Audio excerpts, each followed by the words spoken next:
नमस्कार, मैं हूं शरद द्विवेदी और हमारा आज का मुद्दा है दतिया में दिलचस्प फाइट। मतदान का प्रतिशत जो उभर कर सामने आया है 71.44 इसके आसपास, ये बताता है कि दतिया का ये रण काफ़ी दिलचस्प रहा है।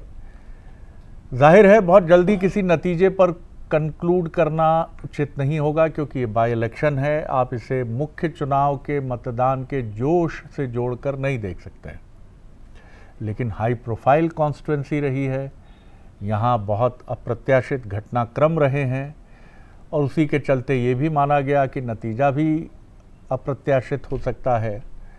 ये तमाम बातें अपनी जगह हैं, लेकिन ये सही है कि ये एक ऐसा चुनाव है जहाँ जो दोनों चुनाव के मुख्य महारथी या रथी रहे, उन्होंने अपनी पूरी ताकत इस चुनाव में झोंकी है। और अब देखना ये बहुत दिलचस्प होगा कि नतीजे का ये जो मामला है ये किधर जाकर सेट होता है। अब ये ऐसा भी इलेक्शन नहीं है, क्योंकि देश में ही कुल 3 बाई इलेक्शंस हैं, एक गुजरात में, एक बिहार में, एक मध्य प्रदेश में। तो कहाँ जाएगा, किधर जाएगा, ये भी नहीं कि एग्जिट पोल हो जाएगा, बता दें हमको अभी। इन सब पर आज बहुत दिलचस्प डिबेट है, लेकिन सबसे पहले देखिए हमारी ये रिपोर्ट। दतिया में इस बार सिर्फ वोट नहीं पड़े, 2028 के विधानसभा चुनाव से पहले राजनीतिक संदेश भी दर्ज हुआ है।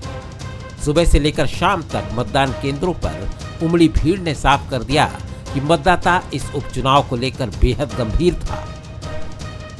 बीजेपी इसे अपने मजबूत संगठन, बूथ मैनेजमेंट और चुनावी माइक्रो प्लानिंग की जीत बता रही है। मुख्यमंत्री मोहन यादव से लेकर ज्योतिरादित्य सिंधिया, प्रदेश अध्यक्ष हेमंत खंडेलवाल और पूर्व गृह मंत्री डॉक्टर नरोत्तम मिश्रा तक पूरी टीम ताकत के साथ मैदान में ताल ठोकती नजर आई।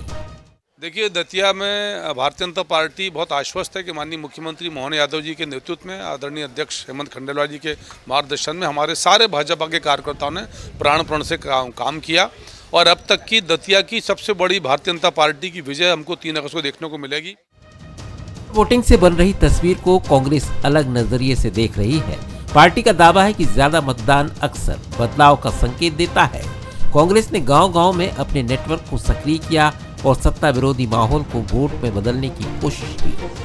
कांग्रेस नेताओं का कहना है कि जनता ने इस बार नाराजगी को मतदान केंद्र तक पहुंचाया है और नतीजे चौंकाने वाले होंगे। सामान्यतः जब बम्पर वोटिंग होती है तो सत्ता विरोधी होती है, और जिस प्रकार से मैं भी दतिया में गांव-गांव गया, लोगों में एक आक्रोश था, डर था, भय भी था। सरकार दबा रही थी, सरकार के लोग दबा रहे थे, सामने नहीं आना चाहते थे। लेकिन मैं समझता हूं कि आज जनता जिस प्रकार से खुल के वोटिंग डाल रही है, कर रही है, ये कांग्रेस के पक्ष में रहेगा।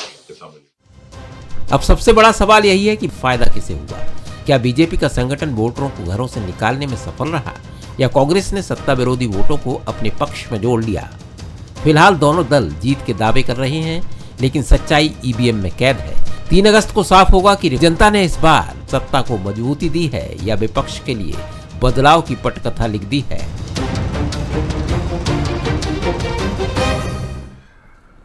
हमारे सवाल देख लीजिए। उम्मीद से कम वोटिंग बीजेपी के लिए बोनस साबित होगी या कांग्रेस के लिए मौका।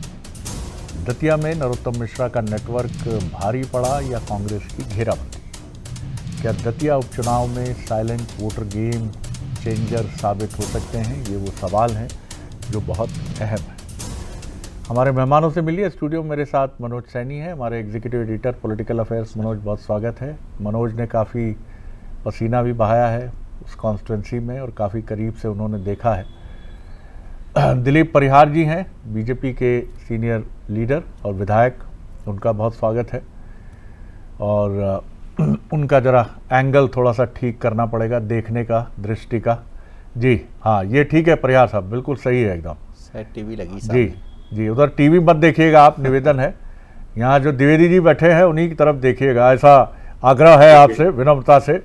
जी, थोड़ी देर में हम लोग खेला शुरू करते हैं। कौन बनेगा दतिया का विजेता?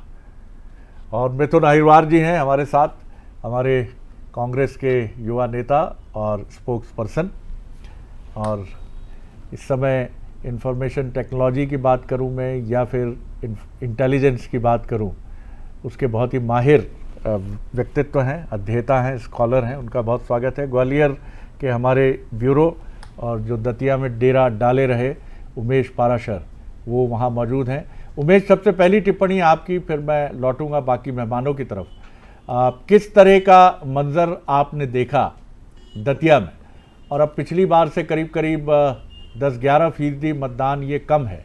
किसी नतीजे पे पहुंचना उचित नहीं है क्योंकि नतीजे ही बताएंगे कि एग्जैक्ट स्थिति क्या है, लेकिन फिर भी चुनाव बहुत टाइट दिख रहा है और निश्चित तौर पर ये एक ऐसा चुनाव है कि जो दोनों दलों के लिए प्रतिष्ठा का प्रश्न है, खासतौर से कांग्रेस के लिए अधिक क्योंकि सीट उसकी है। बीजेपी के लिए तो ये है कि वो विपक्षी सीट पर पसीना बहाया उसने। जी उमेश। देखिए शरद जी, पहले मतदान की बात कर ले तो 71.44 जो मतदान प्रतिशत है वो दतिया का रहा है, और इससे पहले हमने देखा 2023 में तकरीबन 80% के आसपास रहा था। तो जो मतदान प्रतिशत है उसमें कमी देखी गई है। और जिस तरह से हमने सुबह से बताया कि वोटरों में उत्साह जरूर नजर आया, पानी के बावजूद भी इतना प्रतिशत हुआ है, तो काफ़ी यहाँ पर जो है बम्पर प्रतिशत कहा जा सकता है जो अभी मतदान हुआ है। और जिस तरह से आपने जिक्र किया कि अभी स्थिति क्या है, तो जिस तरह से ग्राउंड रिपोर्ट पर हमने काम किया, लोगों से बातचीत की, तो अभी भी कुछ भी कहने से या कुछ भी नतीजे पर पहुंचना अभी जल्दबाजी होगी, क्योंकि जो किस्मत ईवीएम में जो कैद है, प्रत्याशियों की किस्मत हो गई है कैद। और अब 3 तारीख को ये स्पष्ट हो पाएगा कि दतिया की जनता ने किसको अपना जो है दतिया का विधायक चुना है और किसको जो है जनता ने आशीर्वाद दिया है। ये थोड़ी 3 तारीख को स्पष्ट हो पाएगा। लेकिन इसमें दिलचस्प आंकड़े ये हैं कि जातिगत समीकरणों को जोड़ने के लिए दोनों ही दलों ने जी तोड़ मेहनत की। अगर सीएम की बात की जाए तो सीएम ने तमाम जो जितने भी संगठन थे उनसे 1 to 1 चर्चा की और जो है बीजेपी के फेवर में वोट गए, तो जिससे परिस्थितियां भी बदलाव देखा गया है दतिया में। और दूसरी ओर कांग्रेस के अगर जी बोल लीजिए, कांग्रेस दूसरी ओर अगर कांग्रेस की बात की जाए तो कांग्रेस ने इस बार अलग रणनीति से चुनाव लड़ा है और वो घर घर जाकर उन्होंने कांग्रेस के फेवर में वोट मांगे। और इसमें कांग्रेस ने इमोशनल कार्ड भी कहीं ना कहीं खेलते हुए कांग्रेस के जो बड़े लीडर है वो नजर आए हैं, गरीब के घर पहुंचे हैं, खाना खाया है, पानी भी मांग कर पिया है। अलग अलग समाजों के लिए ये पूरा जो पूर्व कोई कसर नहीं छोड़ी। उन्होंने बाल्मीकि समाज के पास गए। आगे और भी हम मसलों को लेकर आपसे बात करेंगे क्योंकि ग्राउंड रिपोर्ट आप सबसे बेहतर समझते हैं। मनोज, एक छोटा कमेंट आपका, फिर मैं राजनीतिक मेहमानों की तरफ चलता हूँ। शरद जी, मुझे लगता है कि चुनाव बराबरी पर जाकर टिक गया। अभी मेरी काफ़ी सारे नेताओं से बात हुई इस बीच में आधे पौन घंटे के भीतर, तो ऐसा लगता है कि दोनों दावे तो कर रहे हैं लेकिन दोनों की नींद हराम होने वाली। जो अभी खबरें 9% के लगभग कम हुआ है और ये कम होना भी चिंता बढ़ाएगा दोनों दलों की। लेकिन महत्वपूर्ण बात यह है कि बीजेपी जैसे 6 मंडल है वहाँ पर, तो ऐसी खबरें हैं कि सीतापुर जो मंडल है वो थोड़ा कमज़ोर है, शहर ने उतना साथ नहीं दिया जितना देना चाहिए था, उसकी वजह शायद डॉक्टर नरोत्तम मिश्रा हो सकते हैं। तो इस तरह की खबरें हैं। लेकिन कांग्रेस ने जो घर घर जाकर काम किया है, जीतू पटवारी खासकर पहुंच रहे थे क्योंकि उसी सीट में हम लोग रहे, काफ़ी लोगों से मुलाकात हुई, तो जो ग्रामीण वोटर था जहां कांग्रेस ने मजबूती की थी, अंतिम दौर में जो खबरें हैं कि बीजेपी भी वहां तक पहुंच पाने में सफल हो गई और इसीलिए ये चुनाव बहुत दिलचस्प हो गया है। हाँ, ये जरूर है कि ऐसा लग रहा था बारिश नहीं होती बीच में दोपहर में तो ये 80 यानी 80% के आसपास फिर पहुंच जाता, लेकिन बारिश के बावजूद मतदाता वहां तक पहुंचा है। तो कहीं ये हम नहीं कह सकते कि उसके मन में एक भाव नहीं था कि मैं कुछ करूं, एक नया संदेश दूं, लेकिन बाहरी और स्थानीय जो मुद्दा है वो यहाँ बहुत असर करेगा, असर कर रहा है। और ये देखा जाएगा कि किस तरह से दतिया में क्या नरोत्तम मिश्रा, जैसा मनोज की ग्राउंड रिपोर्ट हमने जो देखी उसमें था कि दतिया में जो सबसे बड़ा मुद्दा है वो है नरोत्तम मिश्रा। तो क्या ये मुद्दा किस पे भारी पड़ेगा और किसके लिए संजीवनी बनेगा, क्योंकि ये दोनों आइदर साइड ओपन है। नरोत्तम जी एक ताकत भी हैं बीजेपी के लिए और अगर उनके आंसू उनके समर्थकों को कमजोर करते हैं तो ये एक चुनौती भी है। और दोनों दलों के जुबा पर एक ही नाम था, वो था डॉक्टर नरोत्तम मिश्रा। दोनों दलों की बात करें, मतदाता की कहा भी था कि वहाँ कांग्रेस भी इस बार अगर किसी नेता का नाम ले रही है सबसे ज्यादा नरोत्तम मिश्रा। दिलीप जी, आपकी तरफ आता हूं मैं। चुनाव हमेशा बहुत कठिन होता है और दतिया का चुनाव तो मुझे लगता है कि अपने आप में एक चुनौती था और बीजेपी के लिए एक मौका है, ये एक अवसर है कि वो विपक्ष से एक सीट छीन भी सकती है और सबसे ज़्यादा प्रतिष्ठा दांव पर तो कांग्रेस की ही है क्योंकि यहाँ उसे अपना कब्जा बरकरार रखना है। लेकिन आपके लिए, आपके अंदर पहली बार ऐसे आरोप लगे कि बीजेपी में गुटबाजी देखी गई। बहरहाल क्या कहेंगे दतिया के जो अब तक के जनता विकास सुशासन चाहती है, जनता विकास और सुशासन चाहती है। भाजपा में कोई गुटबाजी नहीं रहती है। भाजपा का कार्यकर्ता भारतीय जनता पार्टी को अपनी मां मानकर उसकी सेवा करता है और इसका परिणाम आपने देखा है कि माननीय वरिष्ठ नेता नरोत्तम जी जो लंबे समय तक विधानसभा में काम किया है, उनका जो काम करने की शैली थी वो अद्भुत शैली थी। उन्होंने सबको साथ लेकर कमल खिलाने के लिए काम किया है, घर घर गए, वो गए हैं और सम्माननीय आशुतोष जी तिवारी जी के लिए और मनोयोग से लगे हैं। तो उसका परिणाम आना है कि आने वाले समय में जब रिजल्ट आएंगे आप और हम देखेंगे तो वहां कमल खिलेगा निश्चित ही। अब जब प्रदेश में सरकारें हैं, जनता भी सुशासन चाहती है और उस सुशासन के आधार पर मैं ये कह सकता हूं कि हमारे केंद्रीय माननीय महेंद्र सिंह जी जो मध्य प्रदेश के प्रभारी हैं वो वहां लगे, मान्यवर मुख्यमंत्री जी लगे, मान्यवर डॉक्टर मोहन यादव जी और हमारे प्रदेश अध्यक्ष जो हमारे लिए शुभंकर है वो वहां लगे हैं, हेमंत खंडेलवाल जी। तो जनता जब इनके साथ थी तो ऐसा लग रहा था कि जनता मनोयोग से साथ में है और उसका परिणाम हमको 3 तारीख को देखने में मिलेगा। आपने भी कही दिया कि नरोत्तम जी पर बहुत निर्भरता है, यानी आप भी मान रहे हैं नरोत्तम जी एक बहुत बड़ा फैक्टर है दतिया का। नरोत्तम जी पार्टी के कार्यकर्ता, श्रेष्ठ कार्यकर्ता हैं और उनने बिल्कुल काम पार्टी के साथ में कंधे से कंधे मिलाकर किया है। और नरोत्तम जी लंबे समय तक विधानसभा में रहे, लगभग 30 साल से मैं भी देख रहा हूँ, 25 साल से मैं भी हूँ विधानसभा में। उनकी कार्यशैली है और वो पार्टी को अपना सब कुछ मानते हैं, इसलिए पार्टी के साथ में और उन्होंने जो काम किया है वो आप और हमारे सामने आएगा। दिलीप जी बड़ी सफाई से गेयर बदला आपने। अब आपकी बात से मुझे बीजेपी के उसी क्लासिकल स्टेटमेंट की ध्वनि आ रही, हम सब कार्यकर्ता हैं, हमारे लिए व्यक्तिगत मान अपमान हानि लाभ इसका कोई औचित्य नहीं है, हम सब बीजेपी के लिए। किसका कोई जी पर अब देखिए सब कह दिया, बिल्कुल ठीक है, मैं समझ गया आपका मंतव्य। मिथुन जी एक क्विक कमेंट आपका। जी देखिए शरद जी, ये चुनाव आंसुओं का चुनाव है।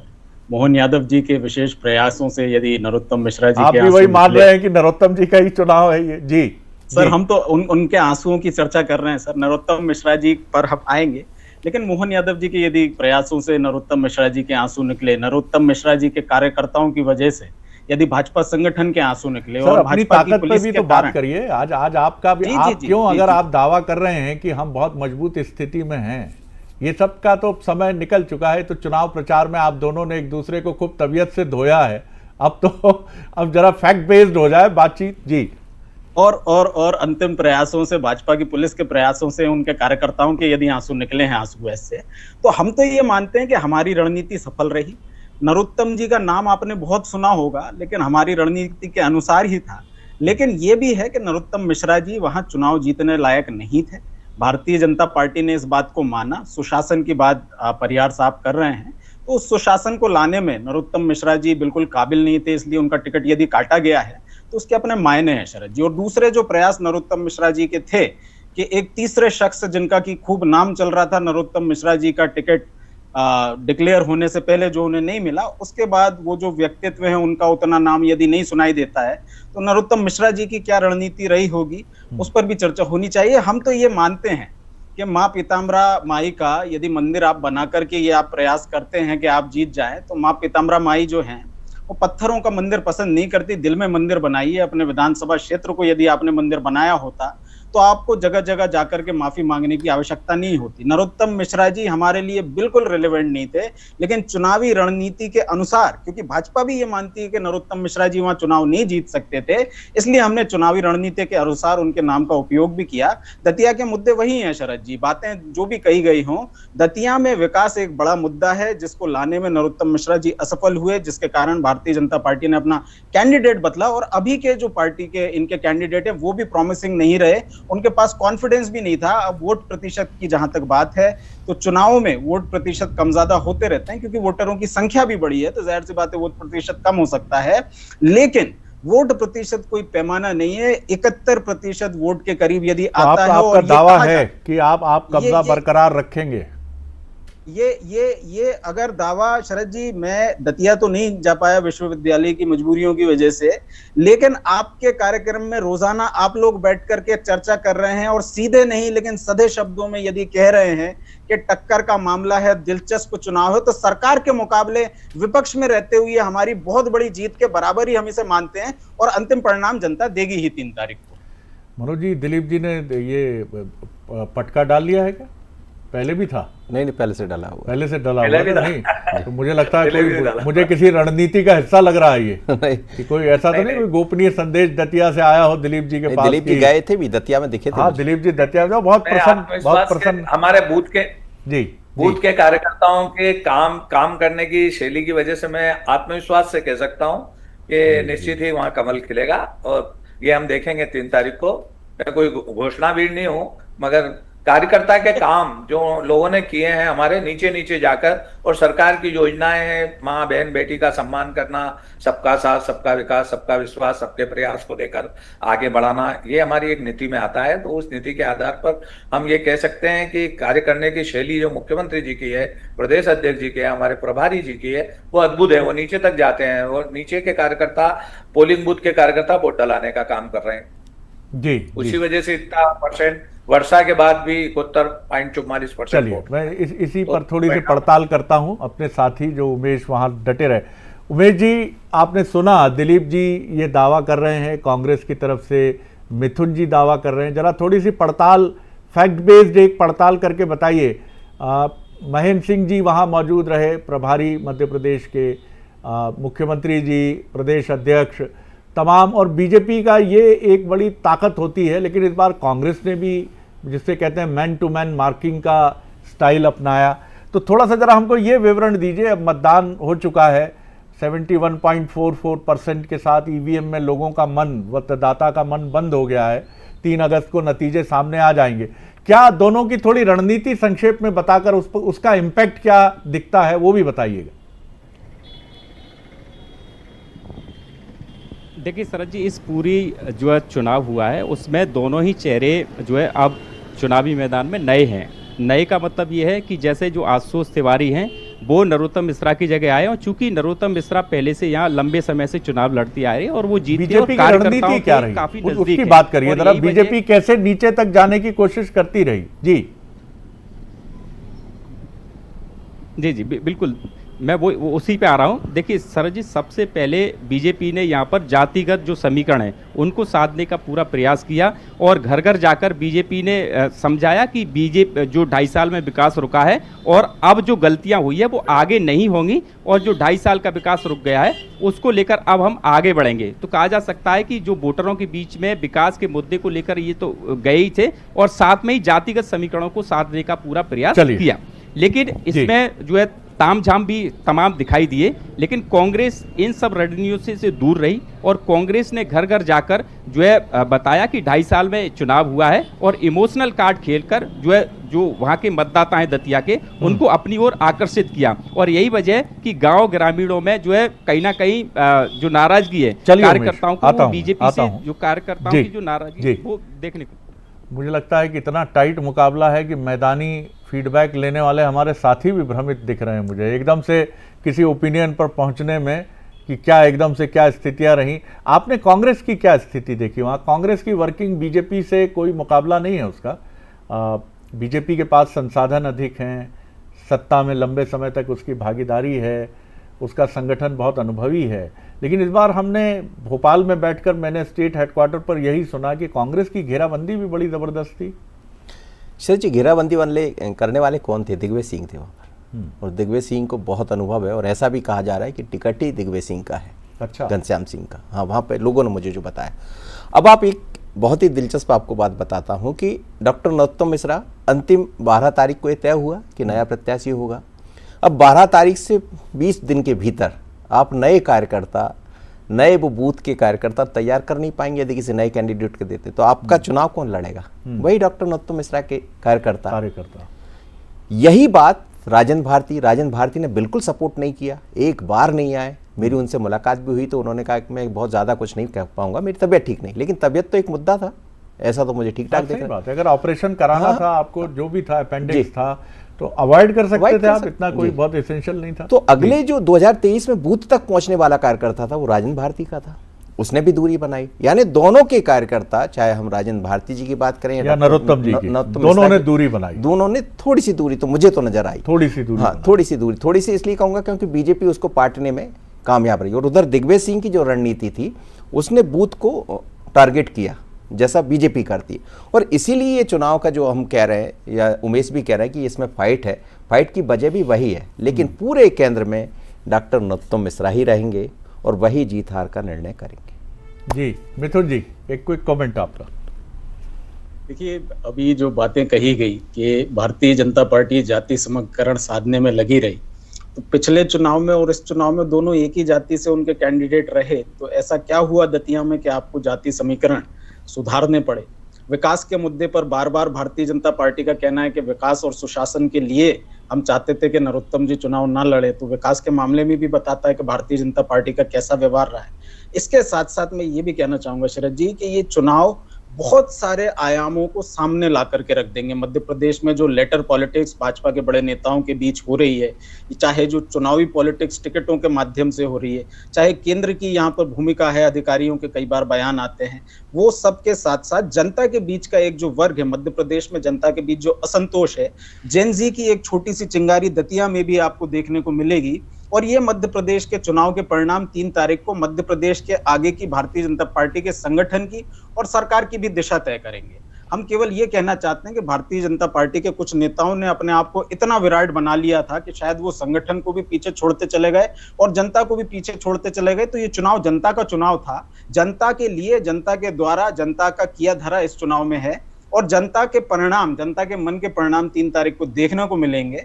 और हम सब बड़े उत्साहित हैं कि भारतीय जनता पार्टी को जो टक्कर दिग्विजय सिंह जी के प्रयासों से, जीतू पटवारी जी के प्रयासों से जो मिली है, उसको फलीभूत करने का काम जनता आने वाले एक चुनाव और चाह रहा था, एक महत्वपूर्ण मुद्दा छूट रहा है, बताइए ना। तीसरा मोर्चा हम चर्चा नहीं कर रहे हैं उसकी, बिल्कुल सही, लेकिन फील्ड में मैंने उसको देखा दामोदर यादव को, और मानकर चलिए कि 12 से 15,000 वोट वो लेकर जाएंगे। और 12-15,000 वोट किसके लेकर जाएंगे? क्योंकि उन्होंने फोकस ओबीसी और एससी पर। आप ये कह रहे हैं कि वो दतिया के रण के AIMIM हो सकते, बिल्कुल बिल्कुल बिल्कुल। और किसको फायदा पहुंचा दे, किसको नुकसान पहुंचा दे, 3 अगस्त ही बताएगा। उस पर काम बीजेपी ने किया है अंतिम 3 दिनों में। हाँ, महेंद्र सिंह जी हो या मुख्यमंत्री डॉक्टर मोहन यादव की मेरा तो, या खंडेलवाल जी, उस पर काम किया, मैं ये कह रहा हूँ। तो दिलीप जी मुस्कुरा रहे हैं। दिलीप जी क्या कहेंगे आप? जी आशुतोष जी, मजे मुझाए हमारे श्रेष्ठ कार्यकर्ता है, संगठन मंत्री हो रहे हैं, उनकी नीचे तक पकड़ है। भारतीय जनता पार्टी हमेशा कार्यकर्ता प्रधान पार्टी रही है और कार्यकर्ता ही चुनाव जिताता है, और हमारा कार्यकर्ता वहां मनोयोग से लगा है, और उसके परिणाम आप और हम देखेंगे। और भारतीय जनता पार्टी की कथनी और करने में अंतर नहीं है। सनातन, अभी आपने जैसा बताया, तो अब समान नागरिक संहिता का भी तो कहीं ना कहीं असर होगा ना। लोग ये चाह रहे हैं कि भाई इस देश में सबके समान नागरिक संहिता है, यदि हमने पास किया है। आज देश की स्थिति है राष्ट्रवाद, जहां राष्ट्रवाद को लेकर भारतीय जनता पार्टी आज सबके सामने, और जो विपक्ष था हमारा कांग्रेस और जो लोग थे आपवाल, वो सामने नजर भी आए हैं जनता के बीच में। आज जनता तुलना कर रही है कि देश में स्थिर सरकार की आवश्यकता के खिलाफ वोट मानेंगे ना आप इसे? नहीं, स्थिर सरकार की आवश्यकता है, और स्थिर सरकार डॉक्टर मोहन यादव जी की सरकार है। वहां विकास लगातार हो रहा है, और उसी का परिणाम है कि जनता आज बूथ पे जा जाके वोट दे रही है। सर, आप जो कह रहे हैं यूसीसी के लिए ये चुनाव है, तो मतलब भाजपा हारती है, मतलब जनता यूसीसी को रिजेक्ट कर रही है ना? भाजपा जीतेगी भाई, हारेगी थोड़ी। भाजपा समान नागरिक संहिता को जनता चाह रही है जी। समान नागरिक संहिता मध्य प्रदेश के 3 तारीख को देखेंगे समान नागरिक संहिता। आगे नहीं बढ़ा पाएंगे, और बहुत शुक्रिया करूंगा सारे मेहमानों का। दतिया का चुनाव जिस पॉइंट ऑफ टाइम में आके रुका है, इसको आप कहते हैं कि वोटिंग हो गई, मतदान हो गया, वहाँ वो बहुत फिक्स है, वो दोनों तरफ के लिए बहुत खुला हुआ दिख रहा है। लेकिन कई बार हमने देखा है कि स्टूडियो में हमारी डिबेट्स, हमारी बहस किसी और दिशा की तरफ चली जाती है और नतीजा किसी और दिशा की तरफ चला जाता है। तो निश्चित तौर पर यहाँ कोई बायस्ड होने की ज़रूरत नहीं है। ये चुनाव एक अलग तरह का चुनाव है, इसके मसले और इसके फैक्टर बहुत अलग हैं। और निश्चित तौर पर ये दोनों ही पार्टियों के लिए जितना इम्पॉर्टेंट है उतना ही ये भी बताएगा कि 2028 के लिए दोनों ही दलों की तैयारियां कैसी हैं। अप्रत्याशित पृष्ठभूमि के साथ शुरू हुआ है तो नतीजा भी क्या अप्रत्याशित होगा, ये भी देखना दिलचस्प होगा, क्योंकि जीतेगी बीजेपी तब भी अप्रत्याशित है, जीतेगी कांग्रेस तब भी अप्रत्याशित है। दोनों ही दलों को शुभकामनाएं हैं, क्योंकि जो प्रत्याशी थे वो इस चुनाव में प्रचारक की तरह थे, घूमते रहे, ये भी अप्रत्याशित था। तो ढेर सारी अप्रत्याशित चीज़ें, अनएक्सपेक्टेड चीज़ें, और उसके बीच में अगर आप कहिए कि प्रत्याशित नतीजे के बारे में भविष्यवाणी करिए तो मैं प्रणाम करूंगा और कहूंगा 3 अगस्त का इंतज़ार करिए। बहुत बहुत शुक्रिया, बहुत धन्यवाद आप मेहमानों का। और आगे देखिए हमारा न्यूज़ बुलेटिन प्राइम टाइम।